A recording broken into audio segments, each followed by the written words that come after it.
আসসালামু আলাইকুম। অপ্রত্যাহারযোগ্য power of attorney বা পাওয়ার অফ অ্যাটর্নি বা আমোক্তারনামা দলিল কতদিন কার্যকর থাকবে? অ্যাকচুয়ালি এই বিষয়টা নিয়ে যদি বলতে যাই তাহলে পাওয়ার অফ অ্যাটর্নি বা আমোক্তারনামা দলিল কি বা আমোক্তারনামা পাওয়ার কি, এই বিষয়টা নিয়ে একটু বলতে হয়। যদি কোনো ব্যক্তি অপর কোনো ব্যক্তিকে কোনো একটি কার্য সম্পাদন করার জন্য ক্ষমতা অর্পণ করে থাকে বা ক্ষমতা ট্রান্সফার করে থাকে, যেমন আমি কোনো একটা প্রপার্টি আমার অবর্তমানে আরেকজন যাবতীয় কার্যক্রম পরিচালনা করতে পারবে, এই সংক্রান্ত একটা চুক্তিনামাই হলো পাওয়ার।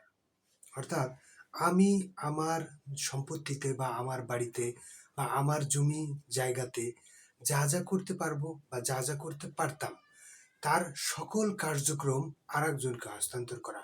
অর্থাৎ যাকে পাওয়ার দেব সেও ওই কার্যগুলো সব করতে পারবে। যেমন মামলা পরিচালনা করা, ডেভেলপ করা, পুকুর খনন করা হতে পারে, খাজনা দেওয়া হতে পারে, অথবা ওই সম্পত্তিটা রক্ষণাবেক্ষণ, দেখাশোনা, যাবতীয় কার্যাদি পরিচালনা করা। আর একটা সবচেয়ে গুরুত্বপূর্ণ বিষয় হলো বেচা কেনা। যদি পাওয়ারে এরকম বলা হয়ে থাকে বেচা কেনা হইতে যাবতীয় সমস্ত কার্যক্রম সে পরিচালনা করতে পারবে, তাহলে এই পাওয়ার বা এই ক্ষমতা বলে অপর কোনো ব্যক্তি বা পাওয়ার গ্রহীতা, যাকে পাওয়ার প্রদান করা হলো, সে ব্যক্তি ওই জমির সকল কার্যক্রম পরিচালনা করতে পারবে। এক কথায় সহজভাবে বোঝা গেল যে একটি জমির বা একটি বাড়ির বা একটি সম্পত্তির যাবতীয় কার্যাদি পরিচালনা করার জন্য যে ক্ষমতা প্রদান করা হয়ে থাকে বা ট্রান্সফার করা হয়ে থাকে তাকেই পাওয়ার অফ অ্যাটর্নি বা আমোক্তারনামা বলা হয়। আর এই চুক্তিপত্রটা যে দলিলের মাধ্যমে করা হয় তাকে বলা হয় আমোক্তারনামা দলিল বা পাওয়ার অফ অ্যাটর্নি দলিল। এবার আমি আসবো পাওয়ার অফ অ্যাটর্নি কতদিন বলবৎ থাকবে। অর্থাৎ সহজ ভাষায় আমি এটা সাধারণ পাবলিকও জানে, যদি পাওয়ার গ্রহীতা অথবা পাওয়ার দাতা মৃত্যুবরণ করে তাহলে সাধারণত পাওয়ার ভ্যানিশ। এটা আমরা কিন্তু স্বাভাবিকভাবে সবাই জানি, আসলে না। এখানে কথা আছে, যদি আমি 1 বিঘা সম্পত্তির উপরে 10 তলা বিল্ডিং বানানোর জন্য অপর কোনো ব্যক্তির কাছ থেকে একটা পাওয়ার অফ অ্যাটর্নি মূলে দলিল সম্পাদন করলাম, আমি পাওয়ার গ্রহীতা, আর একজন পাওয়ার দাতা। আমি 10 তলা বিল্ডিং বানানোর চুক্তিপত্র করার পরে, 20 তলা বিল্ডিং বানানোর চুক্তিপত্র করার পরে আমোক্তার নিলাম, চুক্তিপত্র সম্পাদন হলো। এর মধ্যে দেখা গেল পাওয়ার দাতা মারা গেছে, আমি পাওয়ার গ্রহীতা। আর এর মধ্যে আমি দেখলাম আমার বিল্ডিং কেবল 10 তলা কমপ্লিট, আরও কিন্তু 10 তলা বাকি আছে। এখন কি এই মুহূর্তে যদি পাওয়ার বাতিল হয় তাহলে মাথায় বাড়ি, অবশ্যই কোনো এক পক্ষ ক্ষতিগ্রস্ত হবে। তাহলে কি, যদি পাওয়ার বাতিল হয় এই ক্ষেত্রে করণীয় কি? না, এই ক্ষেত্রে চাইলেই পাওয়ার বাতিল হবে না।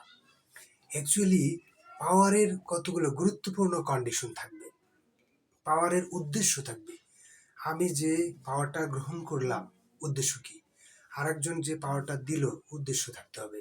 সেই উদ্দেশ্য যদি বাস্তবায়িত হয় তাহলে পাওয়ার অটোমেটিকই কিন্তু কার্যকারিতা হারায়, একটা কন্ডিশন।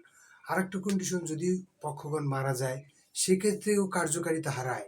তবে এখানে কথা আছে, যদি পাওয়ার অফ অ্যাটর্নির বা পাওয়ারের কার্যকারিতা বাস্তবায়িত না হয়, কাজ সমাপ্ত না হয়, তাহলে সেই পাওয়ারের কার্যকারিতা নষ্ট হবে না, এইটা আবার রিনিউ করে দিতে হবে। ধরুন আমি পাওয়ার গ্রহীতা, আর একজন পাওয়ার দাতা, দাতা মারা গেল, দাতার উত্তরাধিকার আছে না, ছেলে মেয়ে যারাই আছে তারা আমাকে আবার পাওয়ার রিনিউ করে দিতে বাধ্য থাকবে।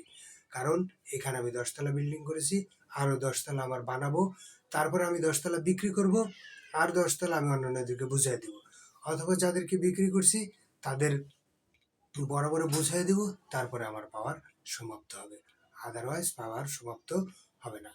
এখন অনেকে প্রশ্ন করে যে আমি একটা জমি ক্রয় করেছিলাম, অর্ধেক বিক্রি করেছি, আর অর্ধেক বিক্রি না করতেই আমাকে নোটিশ পাঠাইছে পাওয়ার বাতিল করার জন্য। এটাই ক্যান্সেল হবে না, কোর্টের মাধ্যমে গেলে আপনি একটা রেমেডি পাবেন, কারণ আপনার পুরোপুরি কাজ এখনো সম্পূর্ণ হয় নাই। যদি পাওয়ারের উদ্দেশ্য ব্যাহত হয় বা পাওয়ারের উদ্দেশ্য মতো যদি সম্পূর্ণ কাজ সমাপ্ত না হয়, তাহলে পাওয়ার রিনিউ করা যায়। এটা অবশ্যই পার্টিরা তো এত সহজে দিবে না। যে পাওয়ার দাতা, সে তো চাবে যে আমি আজকেই ক্যান্সেল করে দিই, তাহলে 10 তলা বিল্ডিং পুরোটাই আমার থেকে যাবে।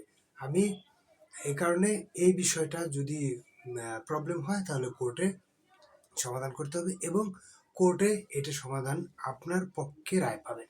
কারণ একটা পাওয়ার দেওয়ার পরে চাইলেই পাওয়ার নষ্ট করবেন খামখেয়ালিভাবে, এটা হলে তাহলে তো সবাই পাওয়ার দিত, অর্ধেক কাজ হয়ে গেলে পরে বলতো যে পাওয়ার ক্যান্সেল। এই ক্যান্সেল করা যাবে না।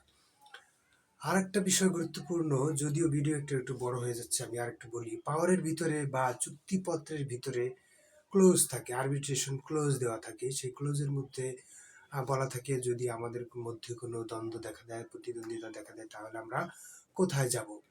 সেখানে বলা থাকে সাধারণভাবে আমরা নিজেরা বসবো। আচ্ছা, নিজেরা যদি বসে সমাধান হয়ে যেত, তাহলে এটা রাখা ভালো। নিজেরা বসবো, আরেকজনকে, তৃতীয় পক্ষকে রাখবো। সেই ক্ষেত্রে যদি সমাধান না হয়, আমরা সিভিল কোর্টে যেতে পারবো না। এই আরবিট্রেশনের ক্লোজের মধ্যে যদি এরকম কোনো শর্ত ঢুকানো থাকে, তাহলে সেই ব্যক্তি কিন্তু আর কখনো সিভিল কোর্টে যায় এই চুক্তিপত্র বিষয়ে মামলা করতে পারবে না।